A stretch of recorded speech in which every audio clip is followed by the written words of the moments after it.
बिस्मिल्लाहिर्रहमानिर्रहीम। आजकल मीडिया में आप एक नई इस्तिलाह सुन रहे हैं कि दुनिया की ग्लोबल सप्लाई चेन तबाह हो गई है, यानी आलमी रसद के ज़राए वो तबाह हो गए हैं। इसका क्या मतलब है और ये क्या हो रहा है दुनिया में? क्या अचानक चीन के अंदर, चाइना में लोड शेडिंग शुरू हो गई है बिजली की, इंडिया में बिजली की लोड शेडिंग शुरू हो गई है, पूरी दुनिया में कंटेनर पोर्ट्स जो हैं, जो सप्लाई लाइन है, जो कंटेनर्स आते हैं पोर्ट्स के ऊपर, वहाँ ब्लॉकेड होना शुरू हो गया है, सामान नहीं उतर रहा, पूरी दुनिया में किल्लत हो गई है, खुराक की भी, अद्वियात की भी, फ्यूल की, ईंधन की, पेट्रोल की कीमतें आसमान पर जा रही हैं और जो गैस प्राइसेस हैं, एलएनजी की कीमतें जो हैं वो भी कई गुना बढ़ती चली जा रही हैं और अभी सर्दी आई भी नहीं है और सर्दियों में इनकी कीमतों में वैसे ही इजाफा हो जाता है। ये सब कुछ क्या हो रहा है, इसके लिए हम आपको थोड़ा सा पीछे लेकर जाएंगे, लेकिन उससे पहले ये बात हम आपको बता दें कि पिछले 1.5-2 साल से मुसलसल एक बात हम कौम को बता रहे हैं, अपने हुक्मरानों को बताने की कोशिश कर रहे हैं कि आने वाली दुनिया में ये कहत और जंगें बर्पा करेंगे, मईशत की तबाही लाएंगे और इसके नतीजे में दुनिया की आबादियां कम करनी है इन्होंने, और इसके लिए पाकिस्तान को तैयारी करनी है। इसके लिए हमें अपने गल्ले के ज़खायर तैयार रखने हैं, इसके लिए हमें पाकिस्तान में ईंधन और फ्यूल और पेट्रोल और डीजल जमा करके रखना है, या उसकी रसद ऐसी रखनी है कि किसी सूरत में हमारी यह रसद बंद नहीं की जा सके।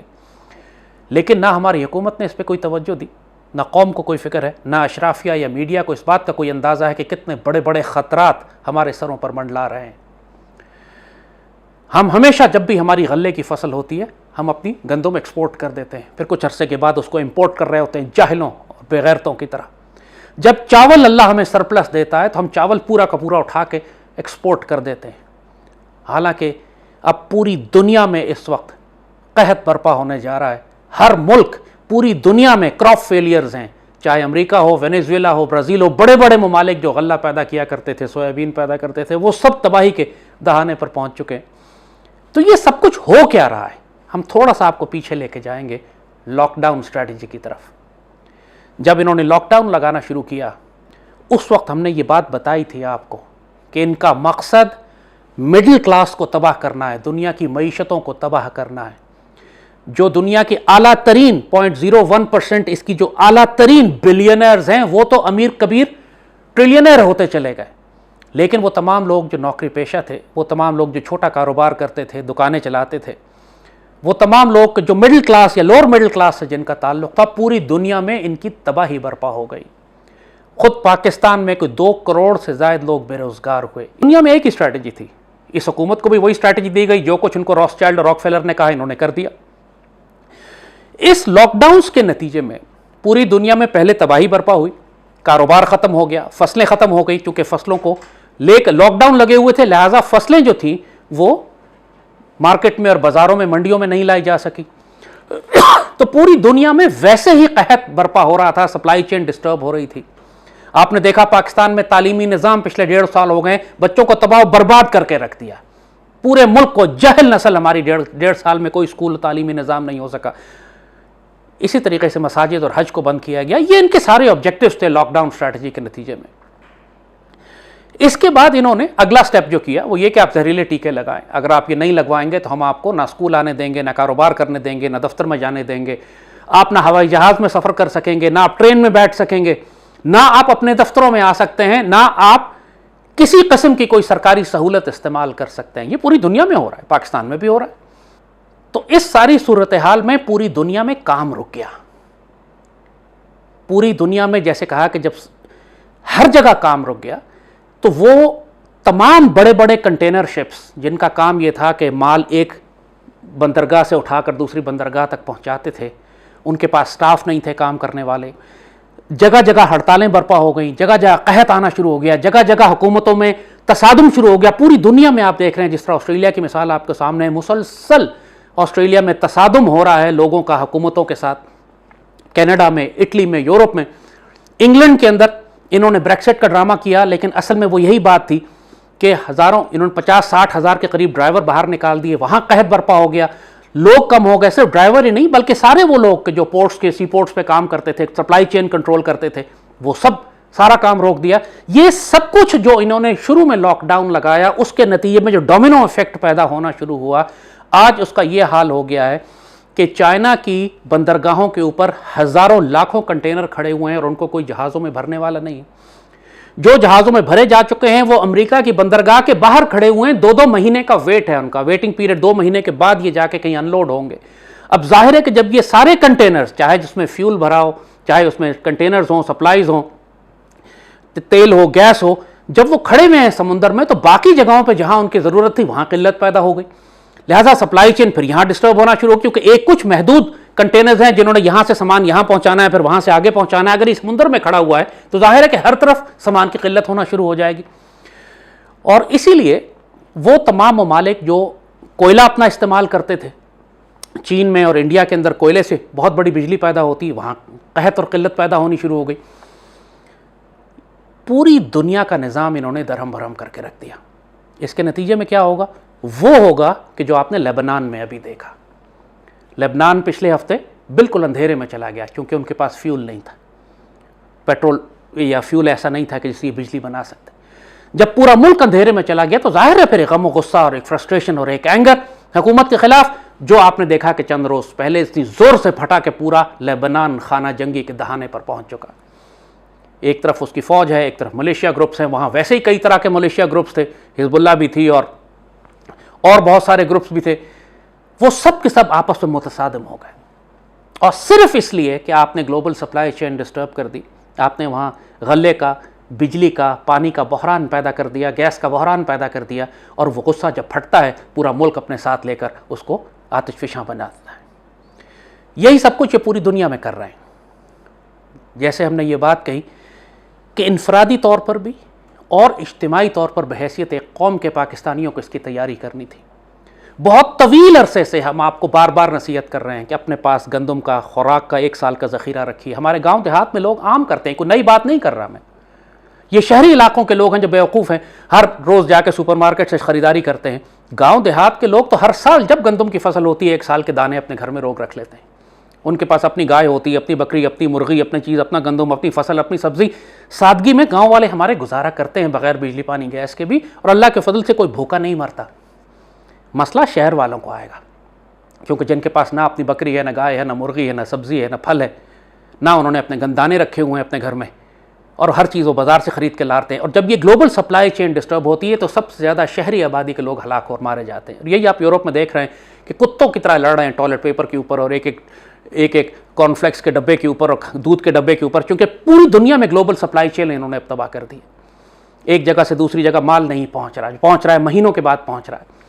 और इसके नतीजे में जैसे कहा कि फिर पेट्रोल की कीमत जो है आसमान की तरफ जा रही है।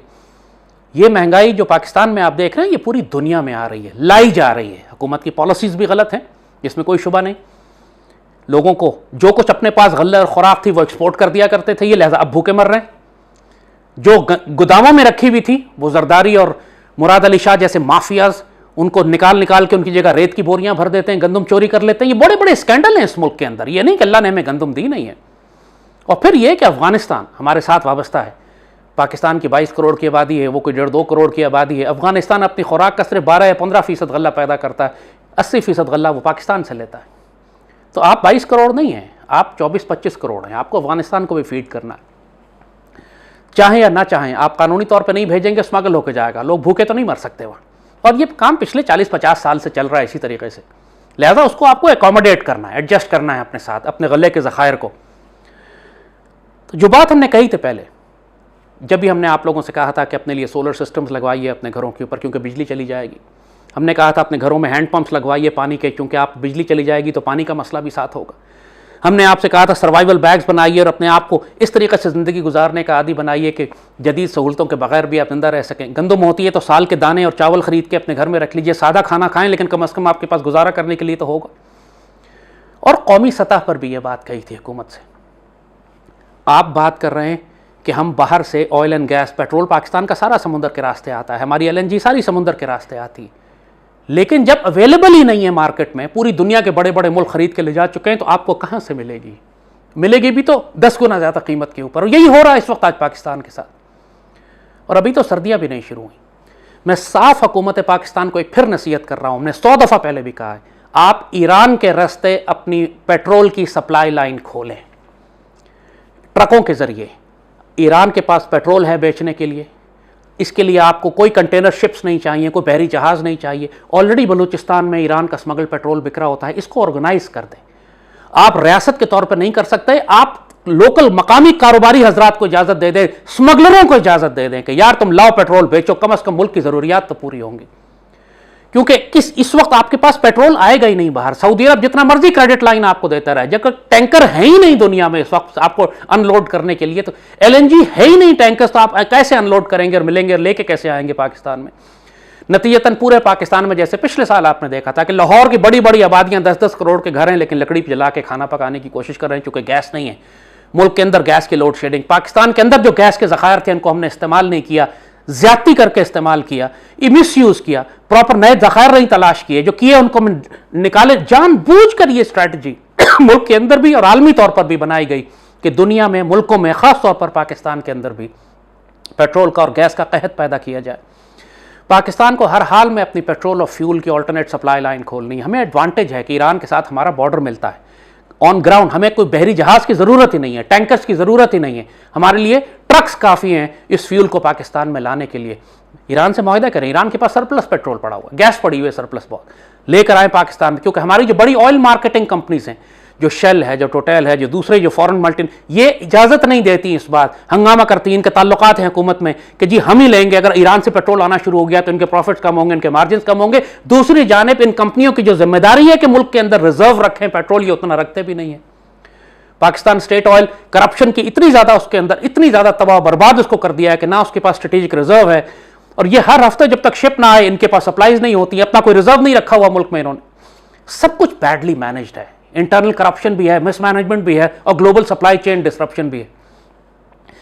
तो ये बात इस वक्त पाकिस्तान के हुक्मरान को, अशराफिया को, पाकिस्तानी मीडिया को, जैसे किसी को एहसास नहीं है कि कितना बड़ी क़यामत आने वाली, पूरी दुनिया में आ रही, सिर्फ पाकिस्तान में नहीं। हमें तो उसका अल्लाह का फजल है कि असर कम होता है, कि हम किसी हद तक, हमारे लोगों के पास अपनी गंदम, अपना गल्ला, अपनी खुराक होती है।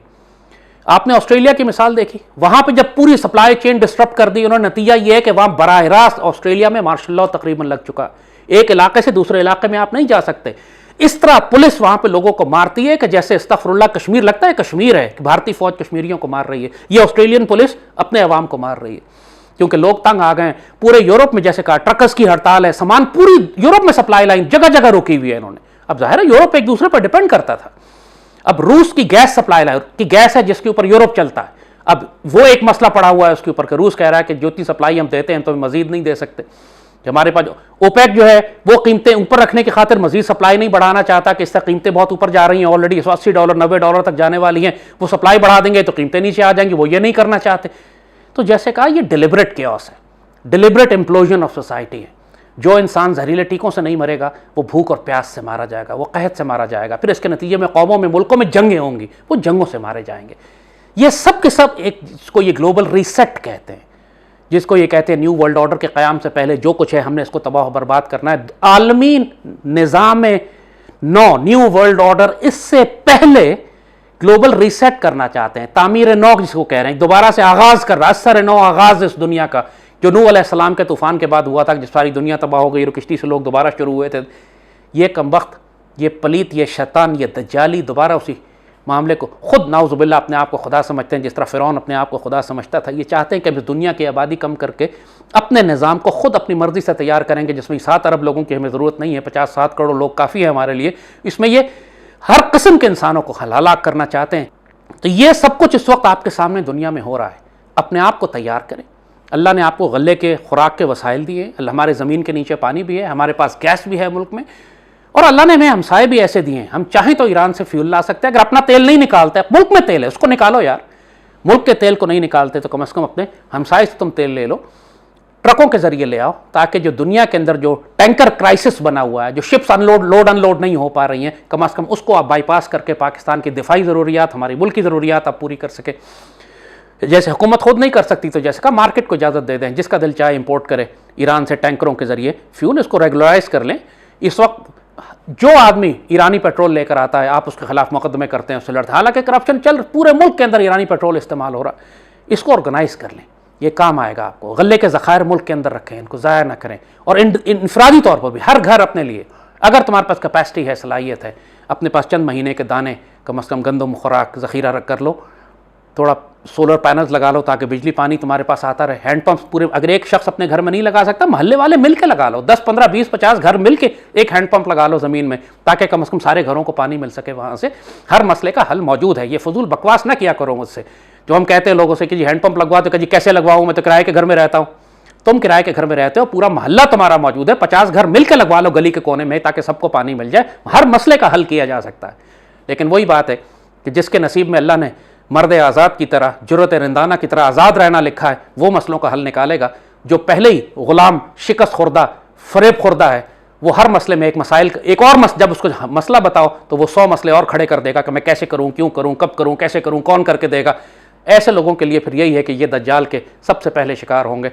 मर्द आज़ाद, हमारे पैगाम, हमारी बातें सिर्फ मर्द आज़ाद के लिए हैं। ग़ुलामों और कमीनों से हम बात नहीं करते। पाकिस्तान की हुकूमत में, पाकिस्तान के अशराफिया में, हमारे अहल इक़्तिदार में अगर कोई मर्द आज़ाद है तो हमारी बातें सुनेगा, वरना जो कुछ अल्लाह के फ़ैसले वो अब पूरी दुनिया पे नाफिज हो रहे हैं, पाकिस्तान पर भी नाफिज होंगे। आने वाले वक्त बड़े सख्त हैं, अपने आप को तैयार करें इसके लिए। भारत के साथ एक तसादुम भी बिल्कुल तैयार रखा हुआ है, किसी भी वक्त शुरू हो सकता है। उन सारे वक्तों के लिए अपने आप को तैयार रखें। आने वाला वक्त आजमाइशों और मुश्किलात का है। अल्लाह पाकिस्तान की और उम्मत मुस्लिमा की हिफाजत फरमाए। आमीन।